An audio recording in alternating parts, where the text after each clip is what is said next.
Eh bien, bonsoir à tous et bienvenue sur ce live conseil d'Engie. Je suis ravie d'être avec vous ce soir. Je suis Paola. J'espère que vous allez bien, que vous êtes bien installés. Peut-être que vous êtes chez vous, devant votre ordinateur ou devant votre téléphone. Ce soir, on va parler économie d'énergie parce que c'est vraiment un sujet crucial, d'actualité. On n'en a jamais autant entendu parler et on sait aujourd'hui que plus que jamais, il faut qu'on apprenne à mieux et moins consommer l'énergie. Donc ce live va être dédié notamment aux travaux de rénovation énergétique. Et nous aurons notre expert Mickaël qui viendra nous rejoindre pour nous en parler et aborder toutes les solutions que propose Engie. Mais avant ça, on voulait aussi vous expliquer un petit peu le contexte, vous expliquer pourquoi la situation est si compliquée au niveau de l'énergie. Et pour ça, nous aurons la chance d'avoir avec nous notre directrice marketing Marion Derrider-Blondel. Juste une petite nouveauté, on a un jeu concours cette année, n'importe quoi pour ce live. Au fait, on va vous faire gagner un audit énergétique d'une valeur de 600 €. Et pour ça, pendant tout le live, on va vous poser 3 questions. Vous les verrez apparaître sur l'écran. Et ensuite, eh bien, les personnes qui auront répondu bien aux 3 questions, eh bien, il y aura un tirage au sort. Et moi, je vous donnerai le nom du gagnant à la fin de ce live pour gagner cet audit énergétique de 600 €. Voilà, eh bien, sans plus tarder, je vais accueillir Marion Derrider-Blondel, notre directrice marketing. Tu vas bien, Marion ? Bonsoir, Paola, ça va, merci. Et toi ? Ouais, très bien. Bon. Merci Marion d'être avec nous et puis du coup je pense que nos auditeurs sont heureux aussi de comprendre un petit peu, d'avoir les clés de compréhension de ce qui se passe aujourd'hui dans l'univers de l'énergie. Oui, bien sûr, c'est vrai qu'il se passe 2 choses en fait. Vous entendez parler d'hausse des prix sur les marchés de gros et puis vous entendez peut-être parler de risques de coupure sur les marchés, notamment de l'électricité. Donc je vais essayer de revenir un peu sur les 2 et puis si c'est pas clair, tu me poses des questions. Ça marche. Donc premièrement, le premier sujet, c'est vous avez certainement forcément entendu parler de l'augmentation des prix de l'énergie sur les marchés. Donc qu'est-ce qui a augmenté ? D'abord les prix du gaz, suite bien sûr à la guerre en Ukraine, mais pas que, aussi à la reprise économique en Chine en septembre 2021. Et donc vous avez vu des prix sur les marchés de gros qui ont augmenté. Pas toujours sur vos factures, parce qu'il y a eu du bouclier tarifaire par l'État, il y a eu des fournisseurs aussi comme Engie, qui avaient décidé de faire des offres à ce qui s'appelle à prix fixe. Et donc, si vous aviez une offre à prix fixée avant cette hausse des prix, normalement, vous n'avez pas encore été touché en fonction, bien sûr, de la durée du contrat.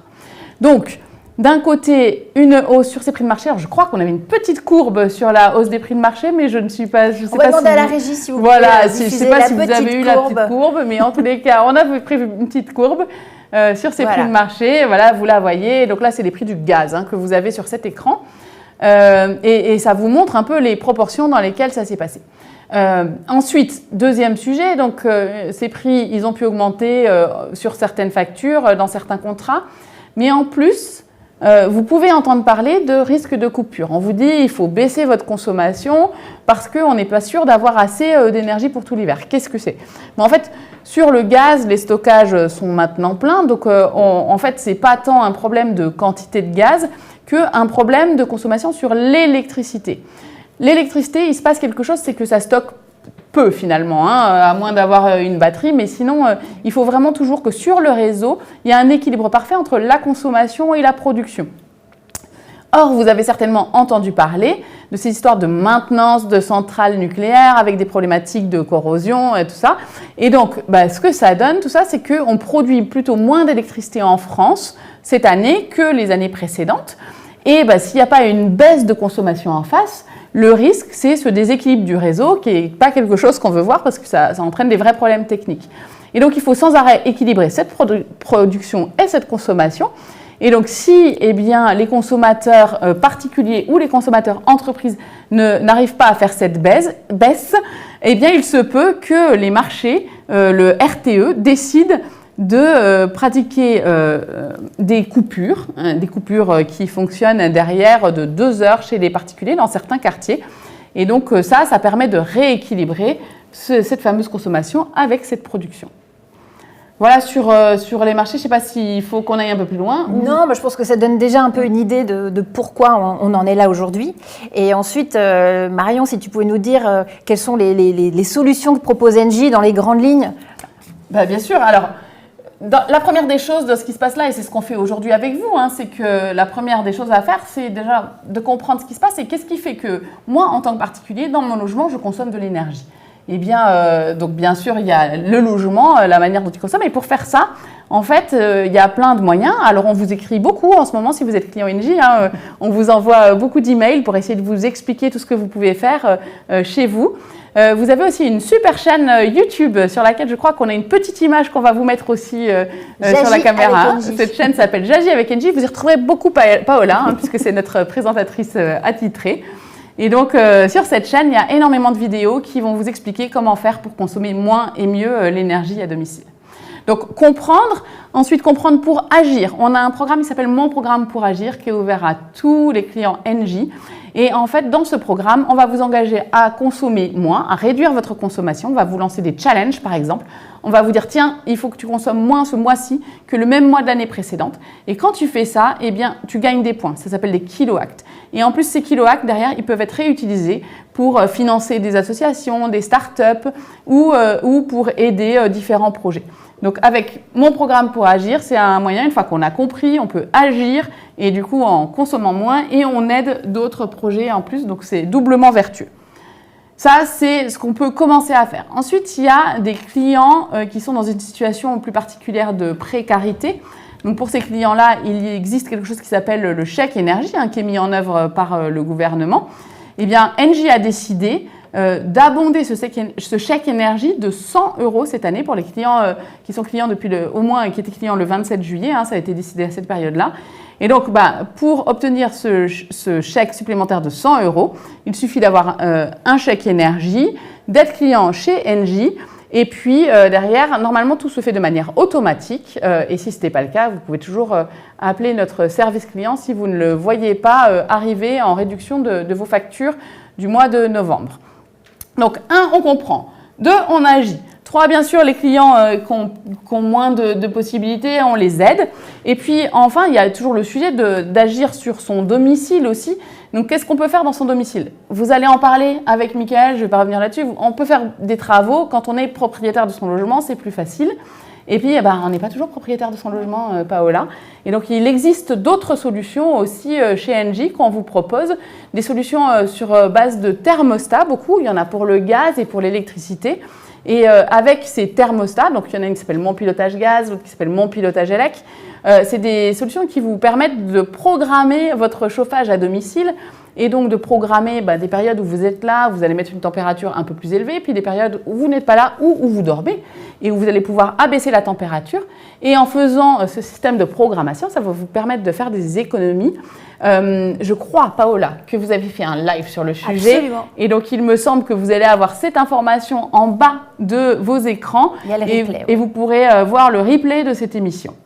Donc voilà, on peut faire 1, comprendre, 2, agir sur sa consommation, 3, aider les clients les plus fragiles, 4, agir sur son domicile, qu'on soit propriétaire ou locataire.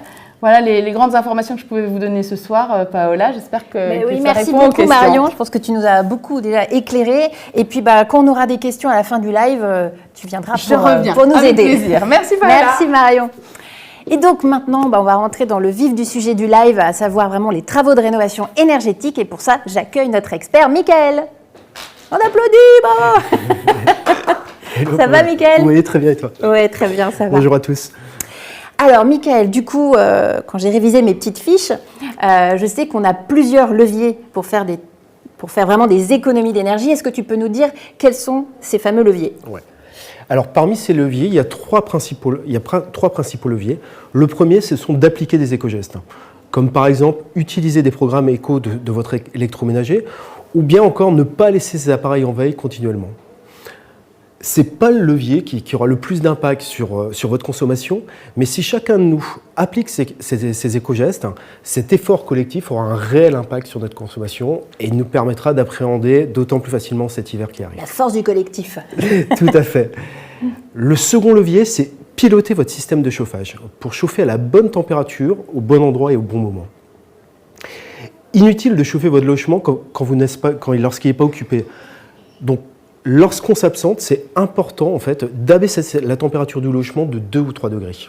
Et je précise, c'est important de baisser, mais pas de couper, parce que des fois, on n'a pas le bon réflexe, et ce serait contre-productif, au fait.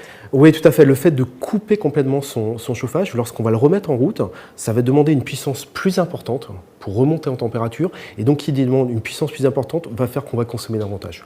Donc on abaisse uniquement de 2-3 degrés. Comme lorsqu'on quitte une pièce, on éteint la lumière. Quand on s'absente de son logement, on pense à abaisser la température de 2-3 degrés. Et ça va vous permettre de faire des économies d'énergie tout en conservant votre confort. Et enfin, le dernier levier, c'est faire des travaux pour améliorer la performance énergétique de votre logement. C'est le levier le plus efficace pour consommer moins d'énergie, mais également pour améliorer votre confort, et ceci aussi bien l'été comme l'hiver qu'on va améliorer son confort. Alors du coup, on va se concentrer sur ce troisième pilier, qui est donc celui des travaux de rénovation énergétique. Mais avant de se lancer, Michael, est-ce que tu peux nous dire qu'est-ce que c'est exactement que la performance énergétique d'un logement ? Alors, la performance énergétique d'un logement, elle décrit la quantité d'énergie qu'un bâtiment consomme chaque année. En fait, cette consommation d'énergie dépend de la qualité du bâti, et notamment de son isolation, mais aussi de ses équipements énergétiques et de son mode de fonctionnement. Alors, j'insiste beaucoup sur l'isolation. Pourquoi ? Parce que c'est quelque chose qui n'est pas visible et donc qui, naturellement, on ne va pas y penser. Par contre, c'est très, très important. Car je peux avoir le meilleur système de chauffage que je veux. Si je n'ai pas une bonne isolation, je ne vais pas réussir à conserver la température au sein du logement.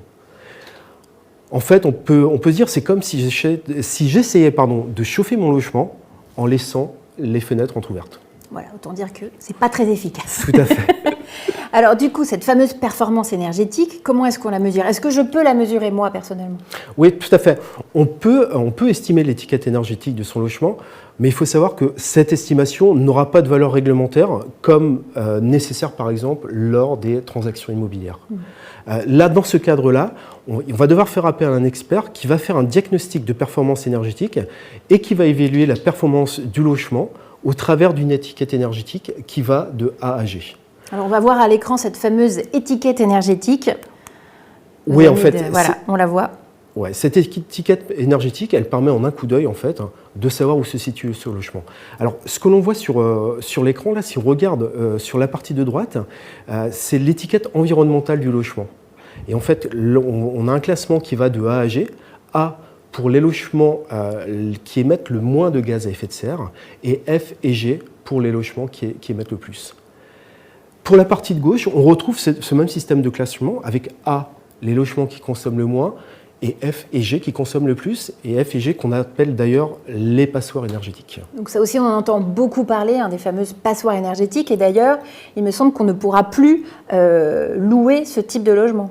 Oui, tout à fait. Alors, il y a des contraintes réglementaires qui vont être mises en place, comme tu le dis, où on ne pourra plus louer ces passoires énergétiques, mais ça ne concerne pas que la location. On voit qu'il va y avoir aussi des contraintes qui vont arriver lors de la vente des biens immobiliers.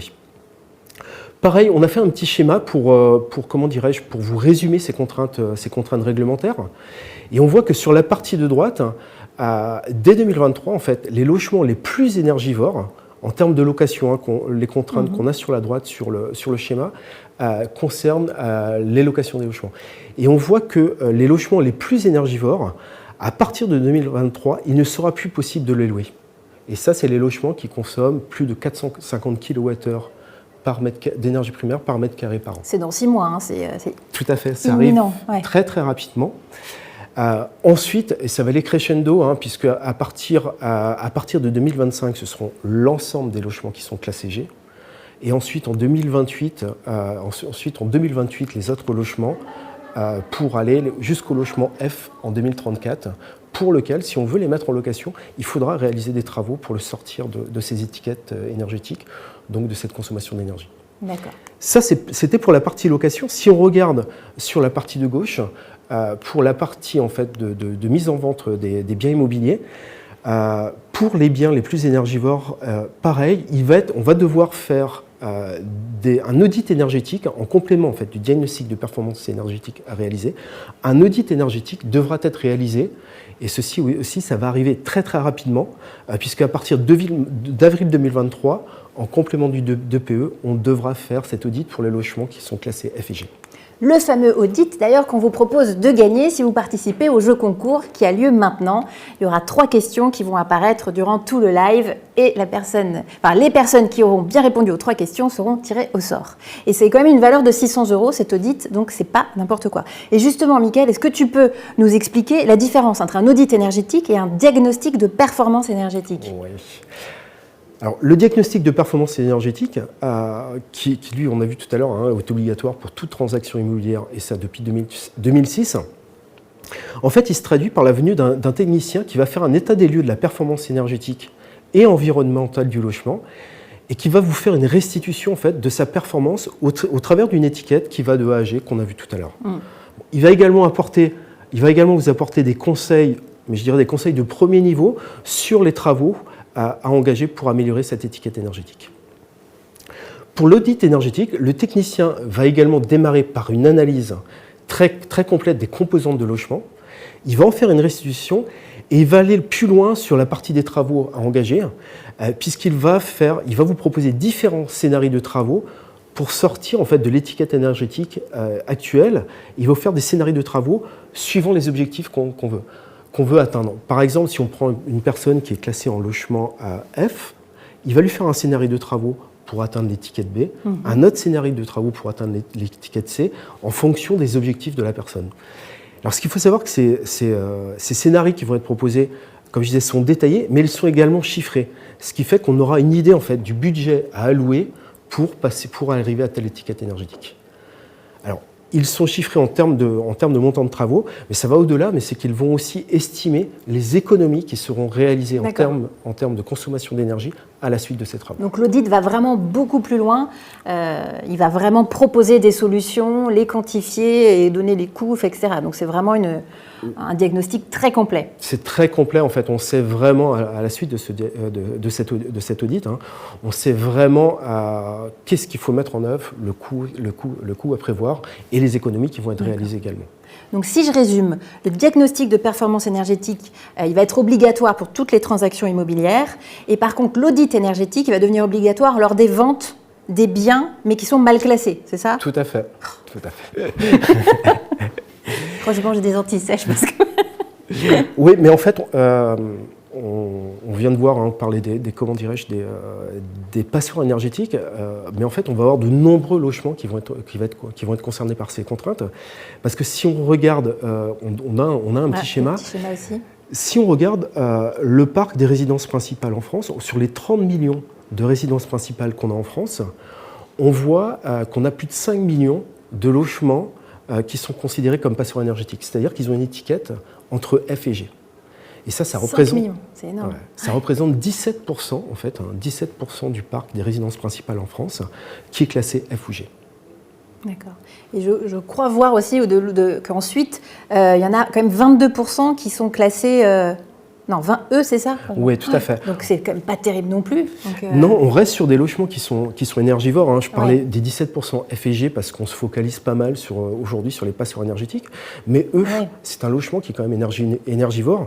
Et comme tu dis, ça représente énormément puisqu'on est à 39% du parc des résidences principales en France qui est classé entre E et G. Ouais, donc ça donne une idée en fait, du potentiel d'économie réalisable si on fait des travaux justement sur ces logements en améliorant leur performance énergétique. Alors justement, on rentre dans le cœur du sujet. Donc du coup, concrètement, on sait qu'on doit faire des travaux, mais par quoi on commence ? Qu'est-ce qu'il faut privilégier ? Est-ce que je commence par faire des travaux pour les murs, le plancher, la toiture, et puis combien ça va coûter ? Enfin, il y a énormément de questions qui se posent dans la tête. Comment on fait pour s'y retrouver ? Tu as raison, il y a beaucoup de questions et c'est très important de se les poser avant de se lancer dans les travaux. Alors, comme tu le dis, il y a la première question, même si ce n'est pas la première question qui vient, il est super important, c'est de se dire, de déterminer qu'est-ce que je dois faire en priorité dans mon logement. Quelles sont les faiblesses de mon logement, d'avoir une analyse de son logement pour déterminer en fait, les travaux prioritaires à réaliser dans ce logement. Alors, c'est la première question à se poser. Ensuite, une fois que j'ai déterminé ces travaux, bien entendu, va se poser la question combien ça va me coûter. Oui. Combien ça va me coûter ? Question importante, oui. Tout à fait. Et derrière aussi, il existe des aides. Des aides, mais c'est de pouvoir estimer quelles sont les aides auxquelles est-ce que je suis éligible à ces aides, à quel montant je suis éligible de ces aides. Et en fait, derrière, c'est de savoir qu'est-ce qui va me rester à financer et comment je vais pouvoir financer ces travaux. Et le dernier point, c'est comment trouver un professionnel de confiance. C'est ça, exactement. Et bien du coup, on va s'y mettre, on va vraiment faire le test. Dis-nous un petit peu quelle est la solution justement qu'Engie propose pour répondre à toutes ces questions. Alors, Engie a mis en place un parcours travaux qui est dédié aux particuliers, justement, qui sont en situation de travaux. Et ce parcours travaux a pour l'ambition de répondre à l'ensemble de ces questions-là pour guider en fait, l'ensemble des particuliers qui envisagent de faire ces travaux-là. Ce parcours travaux, il se compose de plusieurs briques. Et la première brique, justement, c'est un simulateur de, comment dirais-je, du logement. De la performance énergétique. De la performance énergétique du logement, tout à fait. Et ce que je propose, c'est que... Peut-être avant qu'on se lance dans l'étude, je vous propose de vous poser la première question du jeu concours. La performance énergétique dépend de la qualité du bâti, de son isolation et des équipements de chauffage. Oui ou non? Je vous laisse répondre. Et comme ça, tu as le temps de rentrer ton petit code. C'est parfait. Normalement, la question, je vais vous la redonner, je ne sais pas si elle apparaît. La performance énergétique dépend de la qualité du bâti, de son isolation et des équipements de chauffage. Oui ou non? On vous laisse répondre et ensuite on aura 2 autres questions avant de pouvoir avoir le résultat du jeu concours. Alors, Mickaël, du coup, on est sur la plateforme. Quelle est-elle? Tout à fait.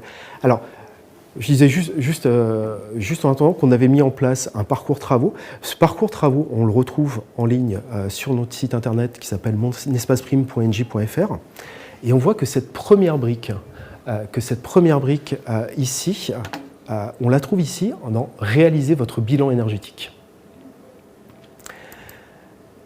En fait, lorsque je clique sur cette brique-là, sur ce simulateur, en fait, je vais répondre à 4 pavés de questions qui concernent le logement, le bâtiment, les ouvertures et le système de production de chauffage et de chaude.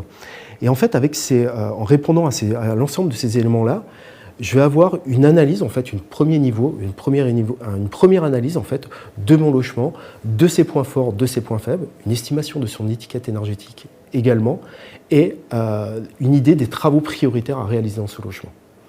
Voilà, alors on a fait l'exercice avec mon logement, donc j'ai donné les éléments à Mickaël, donc je n'ai pas encore le résultat, j'avoue que j'ai un peu peur de la note, mais allons-y, regardons. On va reprendre ici, en fait, hop, les éléments sur lesquels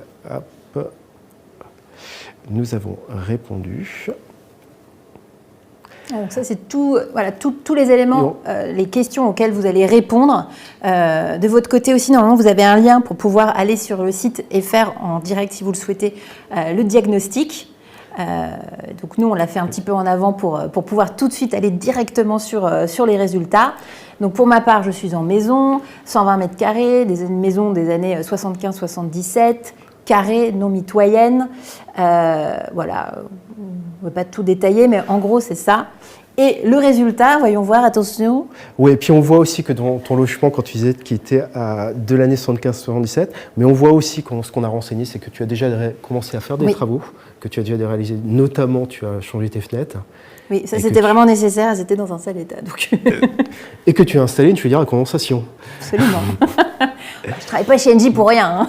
Je suis un peu informée quand même. Et donc, une fois qu'on a renseigné l'ensemble de ces éléments-là, on a une restitution avec une note sur 20 de les différentes composantes de ton bâti qu'on retrouve ici. En fait, ce sont les notes, on voit qu'on a 2 notes ici. J'ai 2 très mauvaises notes. Alors, les notes qui sont sur la gauche, ce sont les notes actuelles qu'on retrouve sur les différentes composantes, que ce soit le plancher bas, on voit que tu as une note de 16 sur 20 sur le plancher bas. Tes murs, on voit qu'il y a une note de 3 sur 20 pour les murs. Au niveau des fenêtres, on est à 18. La toiture, on est à 1 sur 1. C'est sympa, il ne m'a pas mis 0, mais c'était comme... J'aurais pu avoir 0. Et on voit aussi en dessous qu'on a une petite flèche avec un pourcentage. En fait, cette flèche et ce chiffre-là correspondent en fait à la déperdition de chaleur du logement. Et on voit que sur la toiture, là où on a 1 sur 20, il y a 30% des déperditions de la chaleur. qui se font par la toiture. Ouais, donc on comprend tout de suite à la lecture de ce schéma-là, on comprend tout de suite qu'il va y avoir, qu'au niveau des toitures, on va être sur une dépriorisarisation des travaux à effectuer. Bah, c'est vrai qu'il est super intuitif comme tableau. Déjà, attention, tu ne casses pas la figure. On voit tout de suite vraiment qu'il y a deux priorités. Après, évidemment, si on veut avoir une maison plus, on pourrait continuer les travaux et en faire d'autres. Mais en tout cas, là, la priorité, c'est toiture et mur. Donc, déjà, c'est... Tout à fait. Et donc là, on a cette restitution ici. La note que je disais, c'est la note actuelle. Et on va voir par la suite, justement, on le voit tout de suite, ça ressort, mais c'est vraiment la préconisation des travaux qui va être réalisée. Et la note ici qui apparaît, c'est la note après, une fois que tu as réalisé les travaux qui sont préconisés. Très, très bien. Merci beaucoup, Michael. Donc oui, là, on a la petite synthèse. J'en profite pour vous poser la deuxième question du jeu concours. Attention, écoutez bien. Le bilan énergétique Engie permet d'estimer les travaux à prioriser. Oui, non? À vous de voir, on vient de le dire. Je me disais, c'est peut-être l'occasion aussi de regarder les questions sur justement la partie diagnostic énergétique. Et ensuite, on passera à l'étape d'après, qui est celle d'estimer déjà le coût des travaux. Ouais. Et juste avant le temps que tu regardes ces questions-là, pour aller plus loin, on a vu les notes sur 20, on a vu les travaux à prioriser sur notre bilan énergétique, et on a également l'étiquette énergétique. On vous fait une estimation de l'étiquette énergétique, et on voit que pour le logement ici, on a une étiquette E, et en réalisant les deux travaux qui sont préconisés, on arrive à la fin de ces réalisations à une étiquette B. Ça, c'est pour l'étiquette énergétique. On a la même chose pour l'étiquette environnementale, où sur la situation de départ, on a une note E du logement, et en réalisant les travaux, on passe également à une étiquette C. Bon, c'est pas mal. Alors du coup, Marisa, bonsoir Marisa, si je mets de la laine de verre dans mon grenier, y a-t-il une aide gouvernementale ? On va le voir. Alors, il y a différentes aides, il y a différents accompagnements, il y a différentes aides pour accompagner les personnes qui réalisent des travaux de qualité. En fait, on a notamment deux aides qui sont principales, qui sont MaPrimeRénov' et les primes liées au certificat d'économie d'énergie.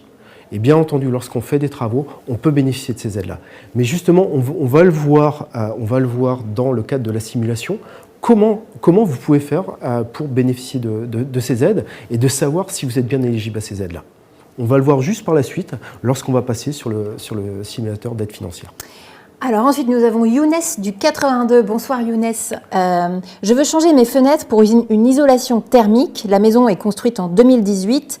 La question est, est-ce que j'ai le droit à MaPrimeRénov'? Sur les fenêtres, oui, il y a des aides, mais c'est pareil, il y a différents critères sur MaPrimeRénov' qui sont en fonction, bien entendu, sur les critères, sur la qualité des matériaux qui vont être installés, où là, il y a des critères qui sont respectés. Après, il y a des critères également qui vont intervenir, c'est sur le niveau de revenu, de revenu du ménage, pour savoir si la personne est éligible ou pas, et à quel niveau, en fait, elle est éligible. Alors, on parle de la prime Rénov' là sur les fenêtres. Comme je le disais juste à l'instant, il y a la prime aussi des certificats d'économie d'énergie. Et tout ça, on va le voir par la suite, mais tout ça également, on va pouvoir le calculer sur nos simulateurs d'aide financière.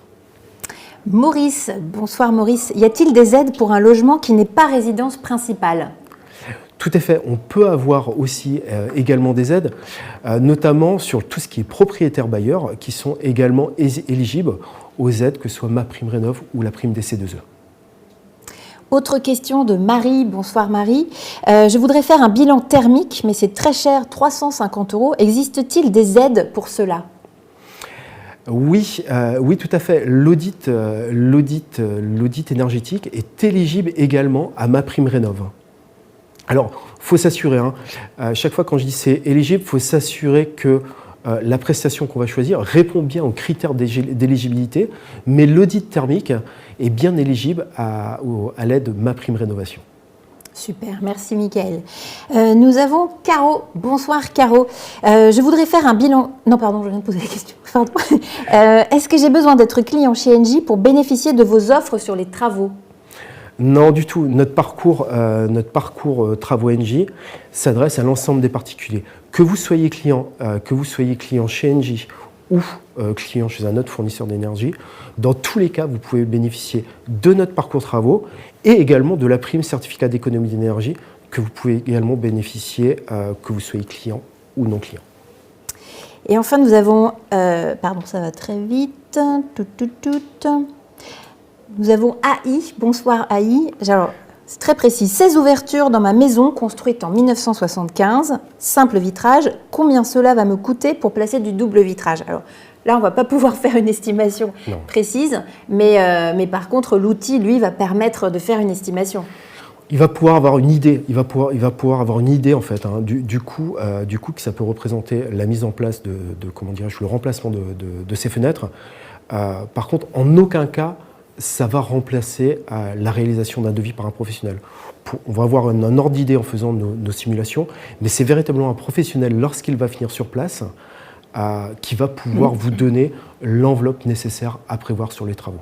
Puisque chaque configuration de logement étant différente, c'est seule la venue du professionnel qui pourra vous donner quelque chose de très très précis. Autre question, Véronica. Bonsoir Véronica, je viens de rejoindre le live. Coût entre le bilan énergétique et l'audit, à peu près l'enveloppe. Oui. L'audit, on a dit, puisqu'il y en a un à gagner de 600 €. 600 €. Après, le diagnostic de performance énergétique, on va être aux alentours de 300-400 € sur le diagnostic de performance énergétique. Très clair. Merci beaucoup, Michael. Eh bien, je vous propose qu'on avance dans ce parcours travaux. Donc, on a fait le diagnostic énergétique de mon logement. On a vu que j'avais 2 types de travaux prioritaires à faire. Et maintenant, on va faire l'estimation de ce que ça va coûter. Tout à fait. Et là, on va revenir sur le site Mon Espace Prime. On vient juste de réaliser le bilan énergétique. Là, ce qu'on va faire, c'est qu'on va aller simuler les aides et les primes. Et on va calculer le montant de la prime ENGIE et des principales aides financières que tu peux bénéficier justement pour les travaux. On y va directement dessus. Hop. On va regarder en fait, au niveau, on a dit que vraiment sur ton logement, la priorité c'était l'isolation des combles. Hop, on va renseigner ici l'isolation de la toiture. Est-ce que tu connais la surface de la toiture à isoler? J'ai préparé quand même mon live, 80 mètres carrés. Hop. Ce sont des combles habités. Ce sont des combles habités. Non, je n'ai pas fait de devis. Voilà, ici la particularité, on voit ici, c'est connaissez-vous le montant des travaux. Le montant des travaux. Dans le cas là où, par exemple, comme toi, Paola, vous n'avez pas fait de devis ou autre, on répond non en fait sur la typologie des travaux une fois qu'on a renseigné à réaliser, et on a une estimation du coût des travaux. Cette estimation en fait, elle est basée sur le barème de l'ADEME, sur l'Argus de l'ADEME qui nous donne cette estimation. Par contre, si vous avez déjà réalisé un devis, dans ce cas-là, vous indiquez que vous connaissez le montant des travaux, et derrière vous allez renseigner ici le coût des matériaux et le coût de la main-d'œuvre, pour pouvoir passer à l'étape suivante, pour vraiment avoir quelque chose de précis en termes d'aide financière, puisque vous connaîtrez véritablement le montant précis pour votre logement. Donc Paola n'avait pas encore rencontré de professionnel. Non, donc je découvre 5 440 € pour rénover la toiture. Pour l'isolation de 80 mètres carrés de tes combles, donc on a dit des combles qui étaient habités, et donc le coût pour isoler ces 80 mètres carrés, il est estimé à 5 440 €. Ok, donc là, j'aimerais bien savoir si je peux bénéficier d'aides financières pour financer justement ces travaux. Ok, on passe à l'étape suivante. Et là, je vais devoir te poser, Paola, quelques questions un peu plus personnelles. Écoute. Parce que comme je disais tout à l'heure, en fait, au niveau des aides financières, ça va dépendre également des revenus, également du lieu où vont avoir lieu ces travaux-là. On le renseigne de suite. Donc, une maison. Type de tension du bien. Propriétaire occupant. D'accord. Résidence principale. Ok. 92 210. Je n'en dirai pas plus. L'année de construction. Donc, ouais, 75. 75-77 ? Oui. Ok. L'énergie de chauffage, comme tu as mis une chaudière à condensation de gaz, tu ne vas pas la changer. Non, je viens de la mettre, je ne vais pas la changer. Donc, on sera au gaz. Et la surface habitable du 120 mètres carrés. OK.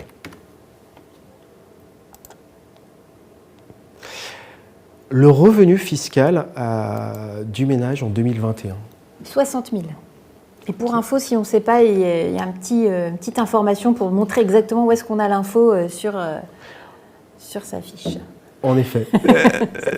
En passant sur l'infobulle qu'on voyait juste au-dessus du i, comme tu le dis, on voit où retrouver cet élément-là. Si on a du mal à le renseigner, on a ce petit guide-là qui nous permet de retrouver les bonnes informations. Et non, je n'ai jamais bénéficié de prêt. De l'éco-prêt à taux zéro. Non. OK. J'ai oublié de renseigner le nombre de personnes. 4. 4 personnes. OK. Et toujours l'infobulle. Bon, ouais. L'infobulle. Si jamais tu ne sais pas combien tu as d'enfants, c'est ça? Infobulle.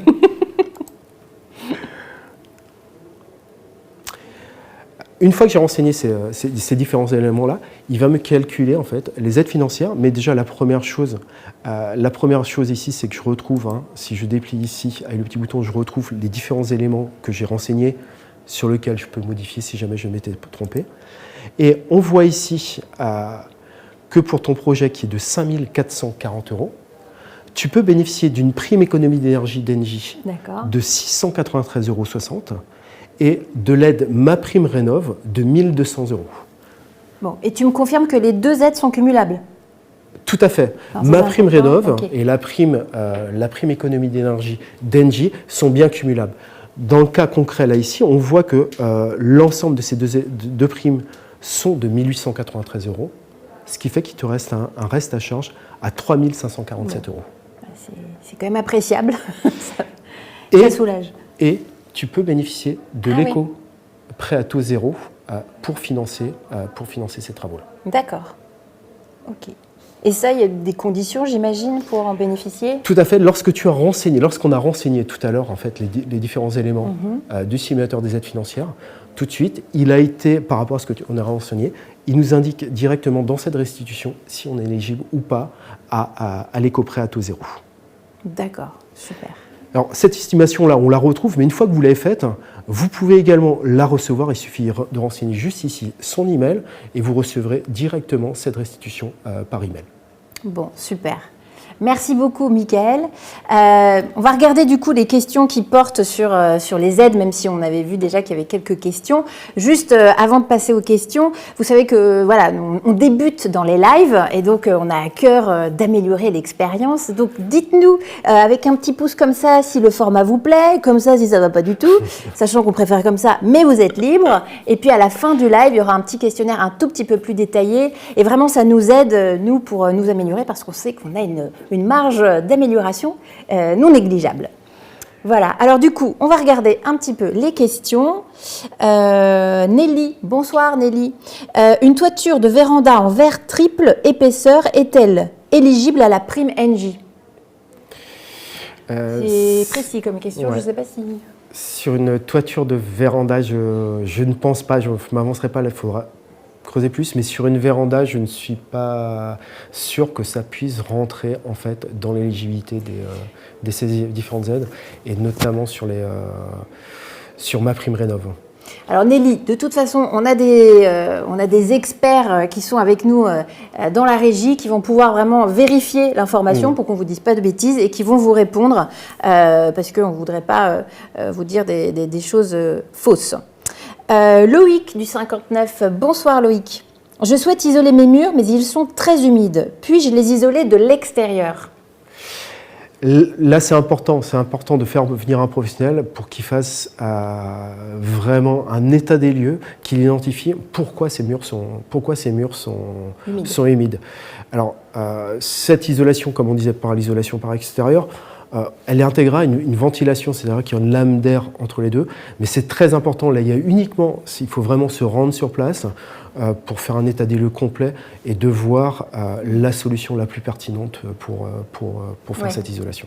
Il faut déjà faire un diagnostic des raisons de cette humidité. Tout à fait. Alors sur les professionnels, je profite de la question pour rebondir sur les professionnels.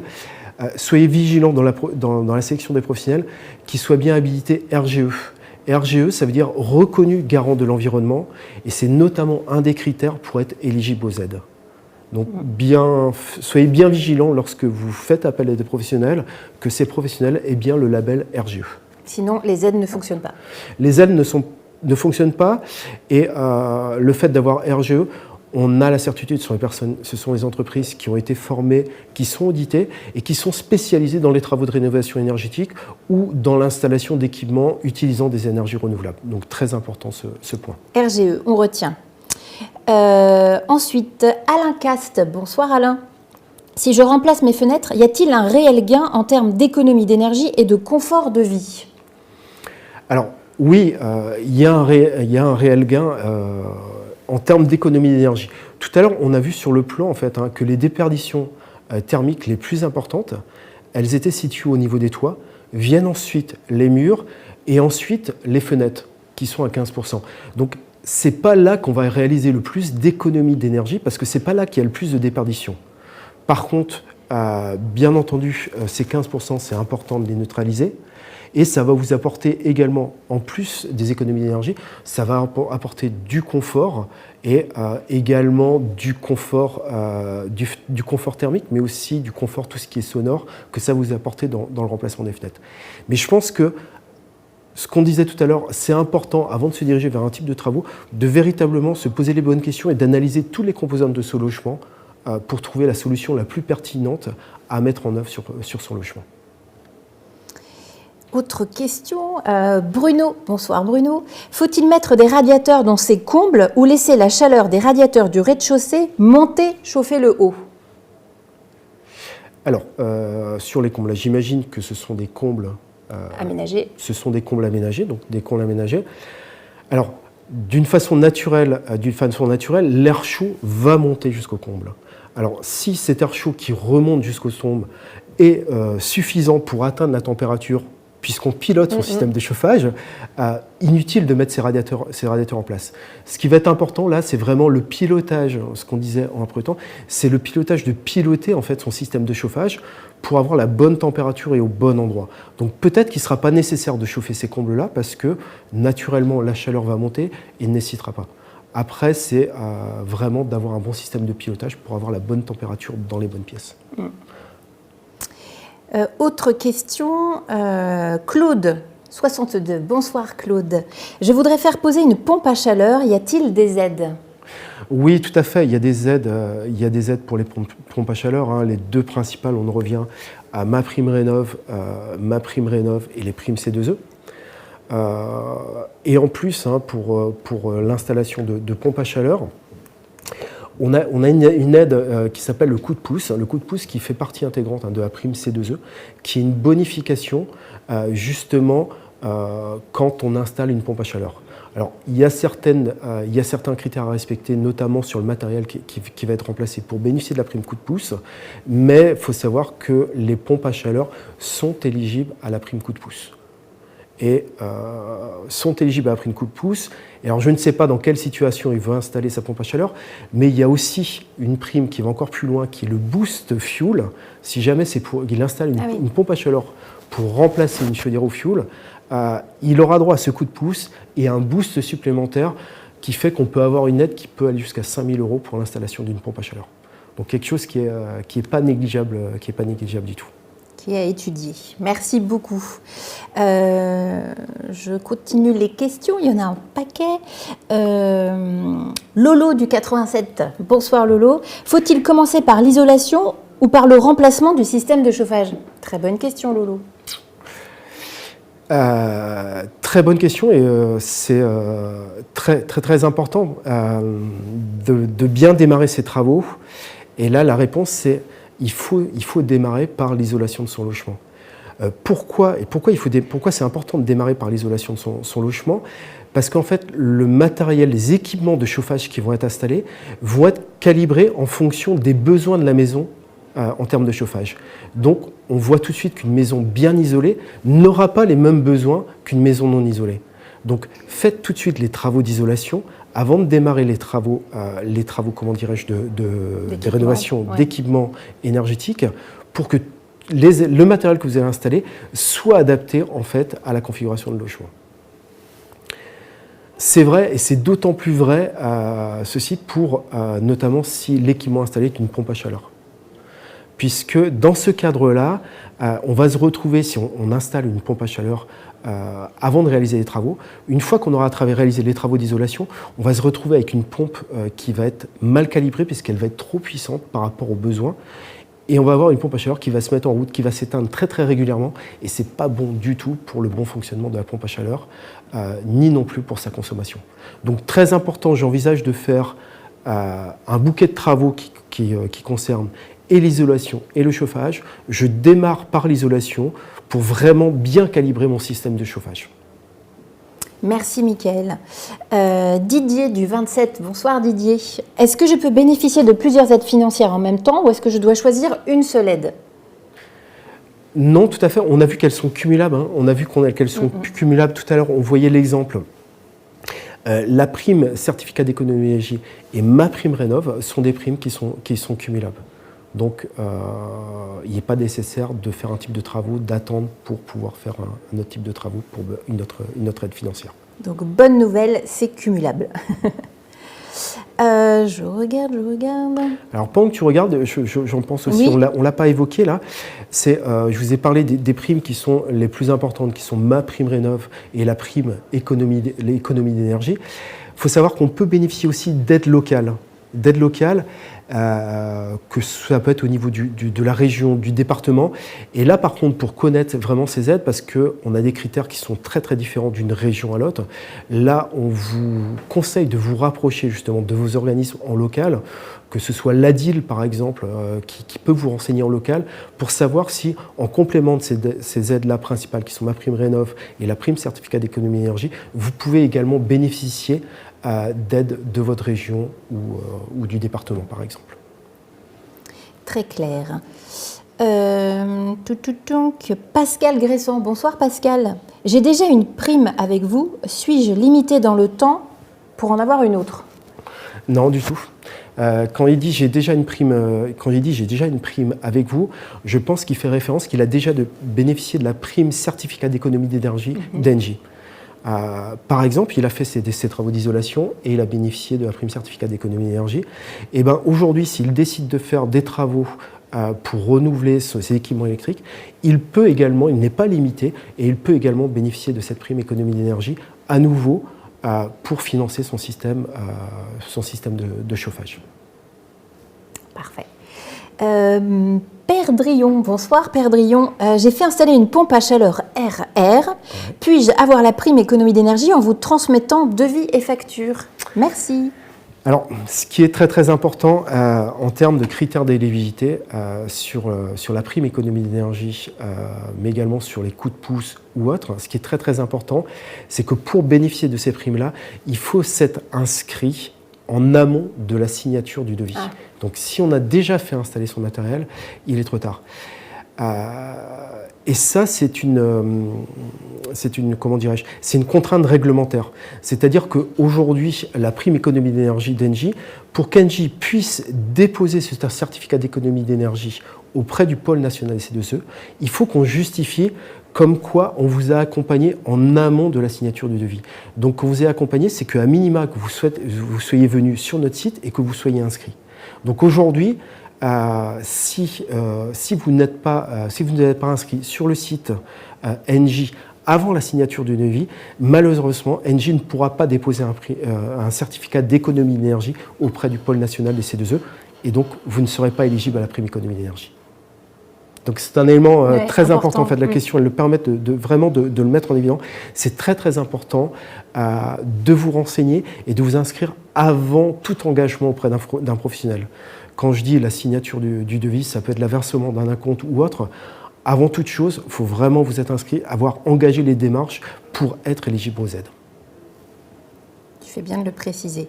Il y a Vladi qui nous dit live intéressant et vivant. Merci Vladi. Merci. N'hésitez pas. Raph, ma maison est en plein pied. J'ai isolé mes combles, j'ai installé une pompe à chaleur RO, cumulus thermodynamique intégré. Il y a un double vitrage sur les fenêtres. Je n'ai aucune perte de température. Dois-je quand même isoler mes murs ? J'ai l'impression qu'elle est top, là, la maison, Raph. Bah là j'étais en train de me faire un petit peu le schéma dans la tête.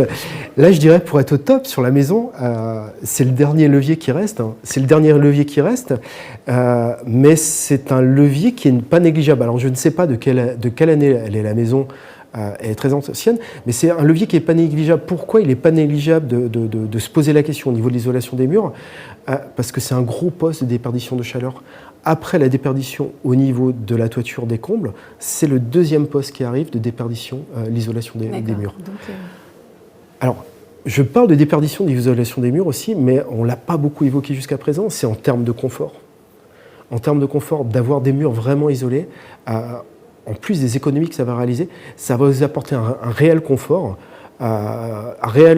Pourquoi ? Parce que la sensation de chaleur entre un mur qui va être froid et un mur qui va être chaud, même si la chaleur est à 19 degrés, on n'aura pas du tout la même sensation avec un logement dont les murs seront bien isolés. Donc oui, c'est à étudier, mais on voit que... Dernière étape, Raph. On voit que c'est déjà bien initié. Avant la maison plus. Alors, je ne vais peut-être pas pouvoir prendre toutes les questions parce que je vois que l'heure file et on n'a pas fini, mais nous avons nos amis de la médiation qui n'hésiteront pas à pouvoir répondre. Il y a une dernière question à laquelle vous pouvez répondre pour tenter de gagner ce fameux audit énergétique d'une valeur de 600 €. Dernière question, la prime économie d'énergie est cumulable avec ma prime rénov', oui ou non ? Je vous laisse répondre. Allez, je la refais. La prime économie d'énergie d'Engie est cumulable avec ma prime rénov', oui ou non ? Allez, on répond et comme ça, on va voir à la fin du live qui a gagné cet audit de 600 €. Et du coup, on a vu le diagnostic énergétique. On a vu ensuite les travaux prioritaires à faire, les aides dont on peut bénéficier. La dernière étape de ce fameux parcours travaux, c'est justement réussir à trouver des professionnels de confiance. Oui, tout à fait. Et là aussi on vous accompagne. C'est-à-dire que lorsque vous renseignez toujours sur notre site, on peut vous mettre en relation avec des professionnels de confiance, donc des professionnels qui sont qualifiés RGE, justement pour la réalisation des travaux.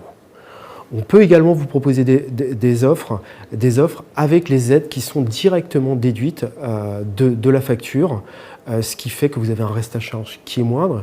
Et en plus, dans ce cadre-là, ce sont les professionnels qui prennent en charge les démarches administratives pour l'obtention de ces aides-là. Alors, on peut le faire directement en allant sur le site monespaceprime.nj.fr ou autrement aussi, on a des conseillers spécialisés. On a 43 conseillers au niveau national qui sont spécialisés et qui sont là pour répondre à l'ensemble de vos questions, qui sont là pour vous aider. Par exemple, tout à l'heure, on a vu les différents audits. Il y a une interrogation lorsque je suis en train de renseigner ces éléments sur le site. Je peux contacter ces conseillers-là également pour qu'ils m'aident parce que j'ai des interrogations ou autres. Donc, les deux possibilités, on peut avoir ces informations directement sur le site ou en appelant nos conseillers spécialisés en économie d'énergie. D'accord. Et c'est toujours sur le site, c'est vraiment la dernière brique du parcours travaux. Tout à fait, puisque si on résume un petit peu, on a regardé les travaux prioritaires à réaliser, on a estimé l'étiquette énergétique du logement, on a regardé le coût des travaux, on a vu les aides financières dont on pouvait bénéficier. Après, pour passer à l'acte, on fait appel à des professionnels qui sont qualifiés, reconnus garants de l'environnement. RGE. Alors du coup, on a encore un petit peu de temps pour regarder les questions, le temps de connaître l'heureux gagnant. Donc Véro, bonsoir Véro. J'aurais ma toiture à refaire, y a-t-il des aides financières possibles ? Donc ça, on l'a vu. Oui, tout à fait. Quand on dit toiture à refaire, les aides vont concerner, en fait, les aides qu'on a évoquées vont concerner en fait, les travaux d'efficacité énergétique, c'est-à-dire tout ce qui est isolation de la toiture. Marqueté, bonsoir Marqueté. J'ai un mix de fenêtres, bois avec ou sans volet, double, simple, sur vitrage, PVC avec ou sans volet. L'outil ne me permet pas une saisie détaillée. Quelle approximation est-elle la meilleure ? celle qui va être la plus représentative, en fait de la configuration du logement, quoi. Je prends un exemple, si vous avez une majorité en fait, de fenêtres qui sont en bois par exemple, mais on peut le détailler sur le nombre de fenêtres, vous allez renseigner sur le simulateur, vous allez renseigner le nombre de fenêtres. Derrière par exemple, vous allez renseigner 12, vous allez pouvoir en dessous renseigner la nature des matériaux de la fenêtre et le nombre de fenêtres concernées par ce matériau-là. Une fois que vous avez renseigné ça, derrière, il va vous proposer une deuxième ligne derrière avec une nouvelle nature. Il va se rendre compte que sur les 12 fenêtres que vous avez renseignées au départ, vous n'en avez que 6 en bois. Il va vous proposer une deuxième ligne sur laquelle vous allez pouvoir renseigner un nouveau type de matériaux. Par contre, là où ce que vous indiquez, c'est qu'au niveau des volets, je pense qu'on ne pourra pas le détailler sur l'ensemble des fenêtres. Donc, dans ce cas-là, il faut renseigner ce qui est le plus représentatif. Ça marche. Simon, bonsoir Simon. Est-ce qu'il est possible de cumuler les primes économie d'énergie chez Engie avec l'un de vos concurrents ? Non. La prime économie d'énergie, c'est une aide qui est mise en place en fait pour vous accompagner à réaliser, à faire des travaux pour faire des économies d'énergie. Cette prime économie d'énergie, elle est fonction en fait des économies que vous allez réaliser. Mais je peux pas cumuler ces différentes primes chez les fournisseurs puisque malheureusement mes différentes économies vont pas se cumuler, oui. Quoi. Donc un seul fournisseur d'énergie, ce qu'on appelle les obligés, qui peut vous proposer, sur lequel vous pouvez bénéficier de la prime économie d'énergie. Ça marche. Eh bien, merci beaucoup, Michael, pour toutes ces précisions. Je vous propose maintenant qu'on regarde les questions qui portent sur le contexte. Et du coup, Marion, je t'invite à nous rejoindre de nouveau. Me revoilà. Okay. Merci, Marion. On a Marine. Bonsoir, Marine. Nous demande pourquoi les prix de l'énergie ont autant augmenté. Alors, il y a beaucoup de raisons et il faudrait faire tout un live spécifique sur le sujet. Mais sur les marchés, basiquement, ce qui fait des augmentations, c'est des équilibres entre l'offre et la demande systématiquement. Donc, s'il y a beaucoup plus de demandes qu'il n'y a d'offres, eh bien, on se retrouve avec des prix qui augmentent. Et c'est vrai que quand on a vu, ce qu'on disait, le fait qu'il n'y avait plus de fourniture de gaz venant de Russie, ça fait une baisse d'offres. Quand on voit que les centrales nucléaires derrière ne délivrent pas autant que ce qu'on souhaiterait, c'est aussi une baisse d'offres. Et donc, ça crée un déséquilibre offre-demande et ça fait augmenter les prix. Donc, ça additionné avec parfois un peu d'inquiétude des marchés, ça peut faire augmenter encore plus les prix. Voilà, c'est des raisons d'offre et de demande. Oui. Alors du coup, je suis désolée parce que Marion, je te fais revenir parce que c'était une question. Mais il y a d'autres questions qui viennent qui ne sont pas forcément liées au contexte. Mais reste avec nous. Reste avec vous. On est bien là, on se tient chaud là. Moi, je crève de chaud avec mon pull. Il y a Jeanne, bonsoir Jeanne, qui me demande c'est quoi mon bonus Engie ? Oh, ben là, je peux répondre. Ah, mon bonus Engie, je peux répondre. Mon bonus Engie, c'est quelque chose qu'on met en œuvre pour aider le réseau à être soulagé dans les périodes de tension. Je vous disais tout à l'heure en début de live que sur le réseau électrique, il faut toujours qu'on soit exactement équilibré entre la consommation et la production. Or, ce qui peut se passer, c'est que le soir à 18h, quand tout le monde rentre chez soi, mais que les bureaux sont encore allumés et chauffés, on a ce pic de consommation lié notamment au chauffage électrique. Et donc, pour éviter une surconsommation, il faut baisser la consommation. Et pour ça, Engie met en œuvre mon bonus Engie, c'est-à-dire que quelques jours avant, on va vous prévenir en disant « Attention, on s'attend à ce que le réseau soit particulièrement tendu tel jour » et on vous propose de baisser votre consommation contre une somme en euros. Et si vous atteignez l'objectif de baisse de consommation qu'on va vous donner, vous pourrez attribuer ce bonus en euros. Donc les montants, les objectifs peuvent dépendre de la situation. Ils vont dépendre de chaque bonus. Il peut y en avoir plusieurs pendant l'hiver. Mais en tous les cas, vous pouvez faire ça et bénéficier de ce bonus en euros sonnant et trébuchant. Merci Marion, c'était très clair. Je suis ravie que tu sois revenue parmi nous. Parfait.